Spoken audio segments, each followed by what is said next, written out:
Hello my dear students, कैसे हैं आप लोग। आई होप बहुत ही अच्छे होंगे। मैं हूं करण भट्ट और अगेन मेरी यूट्यूब चैनल में आप सबका फिर से एक बार हार्दिक स्वागत है गाइज। गुजरात बोर्ड के स्टैंडर्ड 10th सोशल साइंस का चैप्टर नंबर 19 का हम लोगों ने स्टार्ट किया था। और ये जो पर्टिकुलर सेशन है जिसमें हम लोग बात करने वाले हैं ह्यूमन डेवलपमेंट इंडेक्स की, जो कि आपके लिए सबसे इंपॉर्टेंट बनने वाला है। ठीक है, लास्ट सेशन में हम लोगों ने उसका इंट्रोडक्शन और मीनिंग ले लिया था। इस सेशन में पर्टिकुलरली ह्यूमन डेवलपमेंट इंडेक्स के बारे में बात करना है। बहुत ही इंपॉर्टेंट टॉपिक है जिसके ऊपर शॉर्ट नोट आप एक्सपेक्ट कर ही सकते हो 99 नहीं बल्कि 100%। ठीक है, 100% आप इसके ऊपर शॉर्ट नोट एग्जाम में, फाइनल एग्जाम में कर सकते हो एक्सपेक्ट।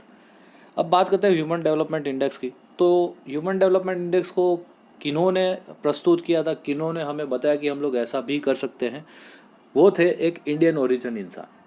जी हाँ गाइस, वो एक इंडियन ने ऐसा कहा था कि हम लोग ह्यूमन डेवलपमेंट इंडेक्स करके एक इंडेक्स निकाल सकते हैं जिससे हम लोग ह्यूमन डेवलपमेंट मेजर कर सकते हैं। और ये इंडियन कौन थे? ये इंडियन थे नोबेल प्राइज़ विनर इकोनॉमिस्ट हमारे अमर्त्य सेन। ठीक है, बहुत बारी आप लोगों ने नाम सुना होगा इनका, अमर्त्य सेन। 1990 में फर्स्ट रिपोर्ट पब्लिश हुआ था। ये याद रखना गाइस, एमसीक्यू में आ सकता है कि फर्स्ट ह्यूमन डेवलपमेंट रिपोर्ट कब पब्लिश हुआ था। तो 1990 में पब्लिश हुआ था अमर्त्य सेन जी की हेल्प की वजह से। ठीक है, और 1990 से आज तक UNDP, united nations development programme, जिसका फुल फॉर्म आपके लिए इंपॉर्टेंट बनेगा, वो यूएनडीपी ने हर साल जो है ये ह्यूमन डेवलपमेंट इंडेक्स रिपोर्ट, एक ह्यूमन डेवलपमेंट रिपोर्ट करके आता है, वो पब्लिश करने का डिसाइड किया था।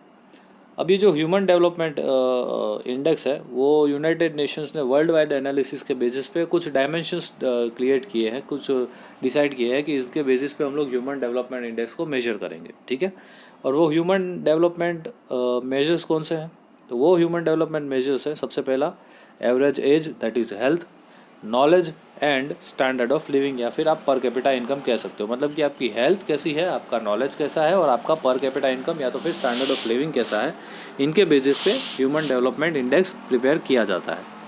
और अगर बात करें तो ह्यूमन डेवलपमेंट इंडेक्स जो है वो एच के नाम से जाना जाता है शॉर्ट में। ठीक है, और कौन पब्लिश करता है?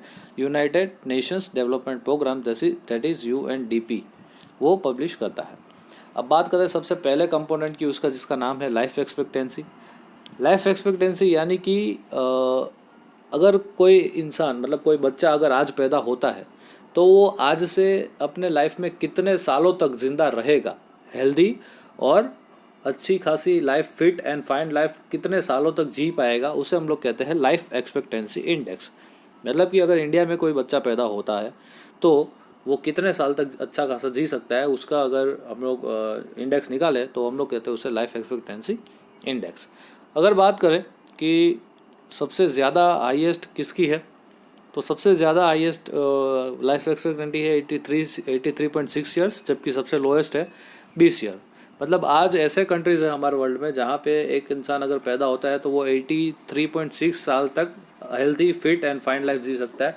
तो उसी के सामने बहुत सारे हमारे कंट्रीज ऐसे भी जहाँ पर बच्चा पैदा होते ही सिर्फ 20 साल की एज होते ही वो गुजर जाते हैं। ठीक है, एवरेज लाइफ उनकी 20 साल। तो आप समझ सकते हो कि कितना बड़ा variation. As per the Human Development Report, life expectancy in 2015 was 68 years। मतलब कि 2015 में पूरे वर्ल्ड की लोगों की अगर लाइफ एक्सपेक्टेंसी की बात करें तो वो 68 ईयर्स। मतलब अगर इस पृथ्वी पे कोई बच्चा पैदा होता है तो वो 68 ईयर तक तो fit, fine and healthy life ही जिएगा, ये तो डिसाइडेड है ही। अब ऐसा नहीं कि हर एक इंसान 68 तक जिएगा और उसके बाद मर जाएगा, नो। पॉसिबल है कोई लोग 70, 80, 90 क्रॉस कर जाए, पॉसिबल है कोई 30, 20, कोई 40 में डेथ हो जाए। ठीक है, ये जो है वो एवरेज है। तो एवरेज लाइफ एक्सपेक्टेंसी 2015 में 68 ईयर्स है। उसके बाद एजुकेशन इंडेक्स। एजुकेशन इंडेक्स को बहुत सारे डिविजन्स में डायरेक्ट किया जाता है। यहाँ पे 2 डायरेक्शंस आपको बताए गए हैं। सबसे पहला mean years of schooling, that is MYS। Mean years of schooling ये चीज़ होती है कि भाई जब इंसान 25 साल का हो जाता है, ठीक है, जब इंसान 25 साल तक हो जाता है तब तक उसने कितने साल तक एजुकेशन लिया है। 25 साल की उम्र तक एक इंसान ने कितना एजुकेशन लिया है उसे हम लोग कहते हैं मीन ईयर्स ऑफ स्कूलिंग। तो ये जो अगर बात करें तो हाईएस्ट है 13.3 ईयर्स। 25 का आधा कर लो आप गाइस, उतना है 13.3 ईयर्स पूरे वर्ल्ड का एवरेज। ठीक है, जबकि लोएस्ट है 0। तो मतलब कोई कंट्रीज ऐसे होंगे हमारे वर्ल्ड के जो 13.3 ईयर्स के एजुकेशन करवाते होंगे पूरे 25 साल के टाइम फ्रेम में, और कोई कंट्री ऐसे है जहाँ पे एजुकेशन ज़ीरो है। ठीक है, आप ये समझ के चल सकते हो। तो अगर इंडिया की बात करें कि इंडिया में एवरेज ईयर्स ऑफ स्कूलिंग कितने हैं, तो वो है 5.4 ईयर्स। मतलब कि एक बच्चा अपनी 25 साल की उम्र में सिर्फ 5.4 साल पढ़ता है, बाकी क्या करता है वो भगवान जाने। ठीक है, ऐसा एवरेज बात हो रही है, ये एवरेज, ऐसा नहीं ज़रूरी कि हर एक इंसान 5 साल ही पढ़ेगा। कोई कोई इंसान आप देखो फर्स्ट सेकंड थर्ड से ही पढ़ना छोड़ देता है। कोई कोई इंसान 20 30 40 तो उम्र तक का पढ़ता रहता है, पीएचडी कर रहा है, मास्टर्स कर रहा है, एमफिल कर रहा है, आपने देखा होगा बहुत सारे अपने दोस्त। ठीक है, तो ये इंडिया का एवरेज कितना है? इंडिया का एवरेज है 5.4 ईयर्स। अगर बात करें सेकेंड डायरेक्शन की, तो वो है expected years of schooling. Expected years of schooling मतलब कि 5 साल जो है वो एक बच्चा होता है वो स्कूल में स्पेंड करता है। ठीक है, और approximate years that child of 5 years will spend in school. Expected year of schooling बताता है कि 5 साल की उम्र तक एक बच्चे ने कितने अपना कितने जो अपना टाइम पीरियड है वो आपका एजुकेशन में लगाया हुआ है।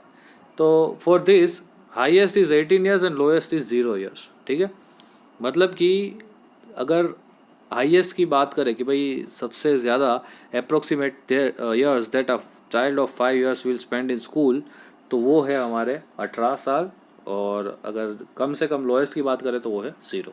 मतलब कि अगर एक 5 साल का बच्चा आज स्कूल में एंटर हो रहा है तो वो 5 साल से लेके अगले 18 साल तक, मतलब 5 से लेके 23 साल तक वो स्कूल में पढ़ेगा, एजुकेशन लेगा, ऐसा हम लोग मानते हैं। अगर इंडिया में ये बात करे जाए तो इंडिया में स्कूलिंग इंडेक्स कितना है? 11.7 ईयर्स का। मतलब कि अगर 5 साल का बच्चा इंडिया में पढ़ाई करना शुरू करता है तो वो 11 साल या 12 साल तक वो कांस्टेंट पढ़ाई करेगा। मतलब 5 + 12 यानी 17 साल तक वो पढ़ाई करता है, बाद में वो छोड़ देता है। अब ऐसा ज़रूरी नहीं है कि हर एक चीज़ में ये हो। कोई कोई लोग, मैंने बोला ना अभी आपको, जैसे आपके एमफिल करते हैं, मास्टर्स करते हैं, पीएचडी भी कर रहे होते हैं। ज़रूरी नहीं है कि हर एक इंसान यहाँ तक छोड़ दें। ठीक है, उसके बाद पॉइंट आता है third, that is income index और स्टैंडर्ड ऑफ लिविंग आप कह सकते हो। अगर आपको इनकम इंडेक्स जानना है तो आपको जीडीपी जाननी पड़ेगी। ठीक है, आपको जीडीपी जाननी पड़ेगी उस पर्टिकुलर कंट्री की, उससे आपको वहाँ का इनकम इंडेक्स आसानी से मिल जाएगा। Per capita GDP is replaced by gross national income and per capita gross national income. ठीक है, according to human development report 2015, per capita gross national income of India was 5,497, that is 5,497।